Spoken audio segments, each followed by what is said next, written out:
Class 7-এর first unit টেস্টের পরিবেশ ও বিজ্ঞান প্রশ্নপত্র। তো কেমন ধরনের প্রশ্নপত্র হয়েছে, কি কি প্রশ্ন এসেছে এবং আমাদের সাজেশনের কোন কোন প্রশ্নগুলি এসেছে তা অবশ্যই এই ভিডিওতে তোমরা দেখে নাও। ঠিক আছে, এটা হচ্ছে একটা প্রশ্নপত্র যেটা আজই প্রশ্ন এই পরীক্ষাটি হয়ে গেছে। তো সেই প্রশ্নটা আমি তোমাদের সামনে তুলে ধরছি। যে সমস্ত ক্লাস 7-এর ছাত্রছাত্রী রয়েছে এবং তোমাদের এখনো পরীক্ষা হয়নি তারা অবশ্যই ভিডিওটা দেখতে পারো, কারণ তোমাদের একটা ধারণা আসবে যে কেমন ধরনের প্রশ্ন তোমাদের ফার্স্ট পরীক্ষায় আসতে পারে। দেখে নাও প্রশ্নগুলি কি কি রয়েছে। তোমাদের 30 নম্বরের পরীক্ষার সময় রয়েছে 1 ঘন্টা। তো প্রথমেই তোমাদের প্যাটার্নটা যেহেতু এবছর নতুন 30 নম্বরে, তো সুতরাং একটু দেখে নাও কেমন ধরনের প্যাটার্ন হচ্ছে। তো প্রথমে তোমাদের 4টি শর্ট প্রশ্ন থাকবে, ঠিক আছে, এমসিকিউ যেখানে 6টা আছে, তোমার এখানে এখানে যে কোনো 4টে তোমাদেরকে করতে হবে। একের দাগের 1 নম্বর প্রশ্নটি আছে যে উষ্ণতা পরিমাপ করতে ব্যবহার করা হয় ব্যারোমিটার, থার্মোমিটার, হেক্সোমিটার, কোনোটি নয়। বলে রাখি যে এখানে উত্তর যদি কিছু করা থাকে সেটা দেখবে না, কারণ এগুলো ছাত্রছাত্রীরা করেছে, সুতরাং ভুলও হতে পারে। 2 নম্বর প্রশ্ন হচ্ছে তাপের এসআই একক হলো সেলসিয়াস, জুল, ফারেনহাইট, ক্যালোরি। 3 নম্বর প্রশ্ন তরল থেকে কঠিনে পরিণত হলে বস্তু তাপ গ্রহণ, তাপ বর্জন, উষ্ণতা গ্রহণ, উষ্ণতা বর্জন করে। 4 নম্বর প্রশ্ন পরমাণু নিউক্লিয়াসে অবস্থিত প্রোটন সংখ্যাকে বলে পরমাণু ক্রমাঙ্ক, পারমাণবিক সংখ্যা, পরমাণু ক্রমাঙ্ক, পারমাণবিক সংখ্যা উভয়ই, কোনোটি নয়। 5 নম্বর প্রশ্ন হচ্ছে যে কোন রাসায়নিক বিক্রিয়ায় উৎপন্ন পদার্থকে বলে বিক্রিয়ক পদার্থ, বিক্রিয়জাত পদার্থ, বিকারক, কোনোটি নয়। 6 নম্বর প্রশ্ন পরিবর্তনশীল যোজ্যতা আছে সোডিয়ামের, ক্লোরিনের, কপারের, পটাশিয়ামের। এরপর হচ্ছে 2-এর দাগের প্রশ্ন শূন্যস্থান পূরণ। তো যে কোনো 4টি করতে বলা হয়েছে, 4 নম্বর রয়েছে, মোট এখানে 6টি রয়েছে, তো যে কোনো 4টি করতে হবে। প্রথম রয়েছে 100 ডিগ্রি সেলসিয়াসের 1 গ্রাম জলকে ড্যাশ পরিমাণ তাপ দিলে 100 ডিগ্রি সেলসিয়াসের 1 গ্রাম বাষ্পে পরিণত হয়। 2 নম্বর প্রশ্ন দেহের তাপমাত্রা বেড়ে গেলে মানুষের ড্যাশ ব্যাস বেড়ে যায়। 3 নম্বর প্রশ্ন 0 ডিগ্রি সেলসিয়াস সমান ড্যাশ ডিগ্রি ফারেনহাইট। 4 নম্বর প্রশ্ন একটি ইলেকট্রনের ভর একটি প্রোটনের ভরের ড্যাশ ভাগের 1 ভাগ। 5 নম্বর প্রশ্ন সোডিয়াম ক্লোরাইডকে ড্যাশ যৌগ বলা হয়। 6 নম্বর প্রশ্ন পটাশিয়াম ক্লোরাইডের সংকেত লেখো। ঠিক আছে, এরপর হচ্ছে 3-এর দাগে দেখো যে কোনো 4টি প্রশ্ন করতে বলা হয়েছে, মোট 6টি প্রশ্ন রয়েছে, প্রত্যেকটা কিন্তু 1 নম্বর করে রয়েছে।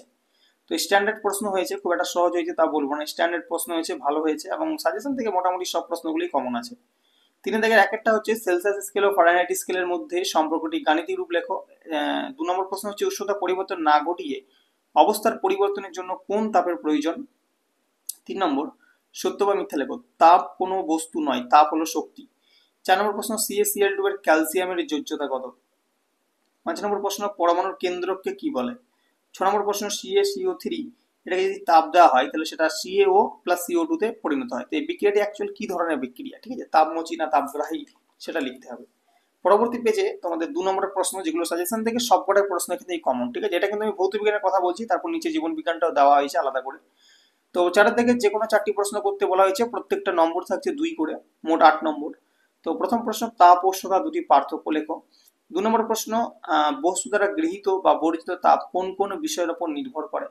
3 নম্বর প্রশ্ন জল দিয়ে ঘর মোছার পর মেঝে ঠান্ডা হয় কেন। 4 নম্বর প্রশ্ন মূলক কাকে বলে একটি উদাহরণ দাও। 5 নম্বর প্রশ্ন জিঙ্ক অক্সাইড এর সংকেত নির্ণয় করো। জেডেন এর যোজ্যতা দিয়েছে 2 এবং ও এর যোজ্যতা দিয়েছে 2। এবার 6 নম্বর প্রশ্ন মৌলের পরমাণুর গঠনের ছবি দেখে নিম্নলিখিত প্রশ্নগুলির উত্তর দাও। এখানে একটা দেখো চিহ্ন দিয়ে দিয়েছে, মানে তোমার কার্বনের একটা চিত্র দিয়ে দিয়েছে এখানে পরমাণুর মডেলটার। তো প্রথম প্রশ্ন দিয়েছে যে কার্বন পরমাণুর ইলেকট্রন সংখ্যা কত, এখানে দেখে বলতে হবে, আর কার্বন পরমাণুর ভর সংখ্যা কত সেটাও এখানে দেখে বলতে হবে। খুবই সহজ প্রশ্ন হয়েছে এগুলো। এবার হচ্ছে জীবন বিজ্ঞানের অংশ থেকে কি কি দিয়েছে দেখো। প্রথম প্রশ্ন যে কোনো 4টি দিয়েছে, 6টি এমসিকিউ দিয়েছে, তার মধ্যে যে কোনো 4টি করতে হবে, মোট 4 নম্বর। তোমরা আমরা যেটা এখান থেকে দেখতে পেলাম যে 30 নম্বরের মধ্যে 20 নম্বর হচ্ছে ভৌত বিজ্ঞান থেকে এবং তোমার 10 নম্বর হয়েছে জীবন বিজ্ঞান থেকে, ঠিক আছে। তো প্রথম প্রশ্ন টেরাচোক আয়রন, আয়োডিন, জিঙ্ক, ফসফরাস খনিজ মৌলের অভাবে হতে পারে।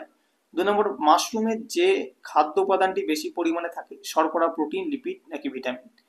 3 নম্বর প্রশ্ন কোনটি প্রক্রিয়াজাত খাদ্য, কাঁচা ডিম, আইসক্রিম, রান্না করা মাংস, লজেন্স।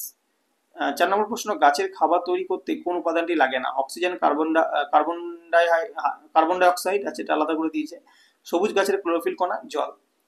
5 নম্বর প্রশ্ন কোন ভিটামিন দাঁতের গঠন স্বাভাবিক রাখে, vitamin A, vitamin D, vitamin E নাকি ভিটামিন কে। 6 নম্বর প্রশ্ন চুলে যে প্রোটিন থাকে তা হলো ক্যারাটিন, অ্যাক্টিন, ফাইব্রিনোজেন, কোলাজেন। এবার হচ্ছে 6-এর দাগে যে কোনো দুটি প্রশ্ন করতে বলা হয়েছে, মোট 1 নম্বর করে 2 নম্বর রয়েছে। তো 4টি প্রশ্ন আছে, যে কোনো দুটি করতে হবে। প্রথম প্রশ্ন শ্বেতসার হজম হবার পর যে সরলতম অণুতে পরিণত হয় তাকে কি বলে। 2 নম্বর প্রশ্ন শরীরে অতিরিক্ত লিপিড জমা হলে কি হয়। 3 নম্বর প্রশ্ন ভিটামিন বি কমপ্লেক্সের একটি উৎস লেখো। 4 নম্বর প্রশ্ন, একটি লিপিডযুক্ত খাদ্যের উদাহরণ দাও। 7 দাগের যে কোনো দুটি প্রশ্ন আছে, 2 নম্বর করে, মোট 4 নম্বর। প্রথম প্রশ্ন, সংশ্লেষিত খাদ্যের দুটি বৈশিষ্ট্য লেখো। 2 নম্বর প্রশ্ন, দুটি উদ্ভিজ্জ প্রোটিন জাতীয় খাদ্যের উদাহরণ দাও। 3 নম্বর প্রশ্ন, জলের দুটি প্রাকৃতিক উৎসের নাম লেখো। 4 নম্বর প্রশ্ন, ত্বক ও মুখ বিবরের জল কি কি হিসাবে থাকে।